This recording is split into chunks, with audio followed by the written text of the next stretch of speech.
22 and we are doing our future tense, future indefinite tense. These are the active voice sentences. Active voice का आपको मालूम है कि क्या है, आपका डूअर जो है वो एक्टिव होगा, आपका काम करने वाले के बारे में आपको पता चलेगा। जैसे आपका फर्स्ट सेंटेंस है, मुसाफिर सुबह सामान बांध लेंगे। बहुत ज़्यादा डिटेल में नहीं शुरू करें क्योंकि you have done your solved exercises and you know each and everything according to the rules of future indefinite tense, and this is the active voice simple sentence that you have been doing since your class 6 and 7. That's why I'm going to shift just at the exercise. मुसाफिर सुबह सामान बांध लेंगे। Passengers will pack luggage in the morning. Next sentence है, वो अपने दुश्मन को मुआफ़ कर देंगे। वो अपने दुश्मन को मुआफ़ कर देंगे। कौन सा टेंस है? फ्यूचर टेंस है। गे से पता चल रहा है और आपके पास ये सिंपल एफर्मेटिव केस है। फ्यूचर इंडेफिनिट में आपको मालूम है first form of verb use होगी।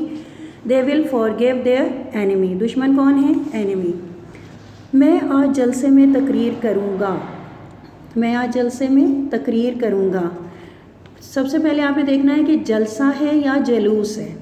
जलसा है, ठीक है। तो जलसा मीन मीटिंग, और अगर मूव करेगा तो वो जलूस होगा, और जलूस की इंग्लिश क्या होगी? याद आ गया? Yes, procession. So this is the meeting.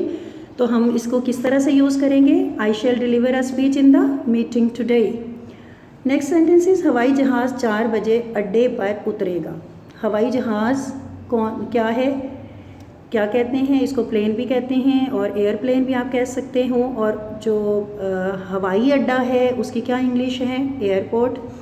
The plane will land on the airport at 4 o'clock। At 4 o'clock किस तरह से आपने लिखना है? 4 लिख के नंबर से ओ लिखोगे, अपॉस्ट्रोफी और फिर क्लॉक। हम कराची जाने वाली गाड़ी पर सवार होंगे। We shall board the Karachi bound train. कोई भी ट्रेन, शिप, कोई भी अगर कहीं पे जाने के लिए प्रिपेयर्ड होता है, प्लान्ड होता है, तो उसके लिए Karachi bound, Islamabad bound, Lahore bound, जो भी जगह होगी उसके साथ बाउंड का वर्ड यूज़ होगा, BOUND। You have your composed material with you, but first of all do it by yourself and after that check it or tally it with the composed material.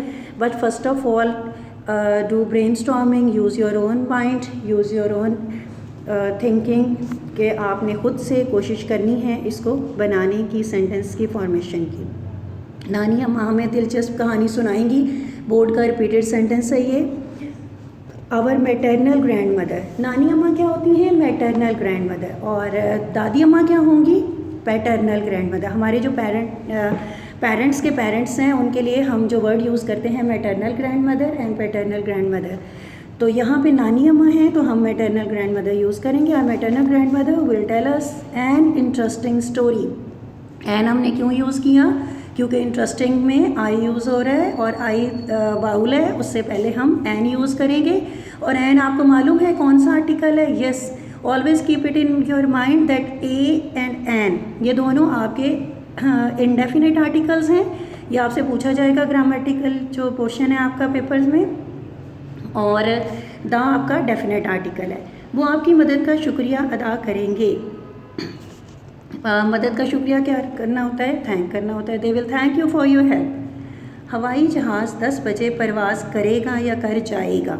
The plane will take off. Take off होता है परवाज़ करना। Land क्या करना होता है? उतरना। तो the plane will take off at 10 o'clock।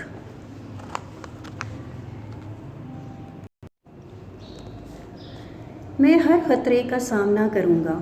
ख़तरा क्या होता है? डेंजर। तो ख़तरे का सामना करना ये तो नहीं ना कि आप उसके सामने आके खड़े हो गए हो। ख़तरे का सामना होता है उसको फेस करना। आई शैल फेस एवरी डेंजर। वो अगले साल ये किताब शाया करेंगे। अगले साल क्या होगा?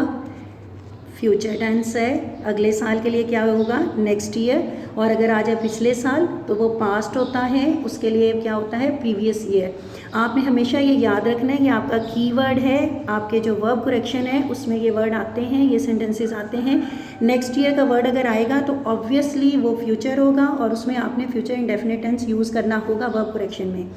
वो अगले साल ये किताब शाया करेंगे, दे विल पब्लिश, पब्लिश होता है शाया करना, first form of verb, they will publish this book next year. बच्चे झूलों से लुत्फ़ अंदोज़ होंगे। झूले क्या होते हैं, स्विंग्स, और लुत्फ़ अंदोज़ होना होता है इन्जॉय करना, enjoy, children will enjoy swings. Hamid मकान किराया पर लेगा, Hamid will hire a house, will rent a house. तुम बैंक से कर्जा लोगे, you will take loan from the bank. तुम बैंक से कर्जा लोगे बोर्ड का रिपीटेड सेंटेंस है, छोटा सा सेंटेंस है। मैंने आपसे पहले भी कहा हुआ है कि बोर्ड में यूजुअली छोटे सेंटेंस दिए जाते हैं जिसमें आपकी ग्रामेटिकल सेंस जो है असेस होती है। वो अच्छे बुरे दिनों में हमारा साथ देंगे। अच्छे बुरे दिन क्या होते हैं आपके, अच्छे बुरे दिन आपके गुड और बैड डेज नहीं होते हैं, बल्कि ऐसे दिन होते हैं जिसमें आप फाइनेंशियली गुड और बैड कंडीशन में होते हो। तो इसके लिए फ्रेज़ है, एक यूज़ होता है thick and thin. They will stand by us, साथ देना होता है stand by, they will stand by us through thick and thin. आपका बेटा मेरे साथ सफ़र करेगा, your son will travel with me. This is the last sentence of this exercise. You have your vocabulary words with you. So do you this exercise by yourself first of all and then tally it with your composed material if you have. Yes students, learn plus write each and everything perfectly. This is very important, as I have mentioned, important with the number of the exercise. This is very important according to the board point of view, according to translation and also as verb correction. I am not going to add anything else with it because of the importance of the exercise.